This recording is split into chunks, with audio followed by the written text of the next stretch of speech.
Questa esperienza settimana azzurra è un'esperienza importante perché permette agli allenatori siciliani, alle società siciliane di capire cos'è il settore delle squadre nazionali e dà anche un riferimento importante per l'attività quotidiana. Io devo dire che ho la fortuna di stare presso la Gaetano tutta la settimana, è un'esperienza veramente esaltante per me e per tutti quelli che hanno avuto a che fare, sia i ragazzi che l'allenatore. Devo dire che per la Sicilia è stata e spero sarà in futuro un'occasione bellissima di crescita di tutto il movimento.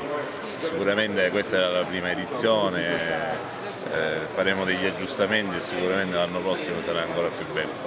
Finita la settimana azzurra, quali sono i prossimi appuntamenti in Sicilia del settore delle squadre nazionali? I prossimi appuntamenti sono la preparazione della rappresentativa Under 15 che deve andare al trofeo delle regioni, poi dobbiamo preparare la rappresentativa dei 95 che deve partecipare al trofeo delle isole e poi continueremo con le selezioni dei nati 97. Qual è un pensiero, un riferimento importante da comunicare a tutte le società?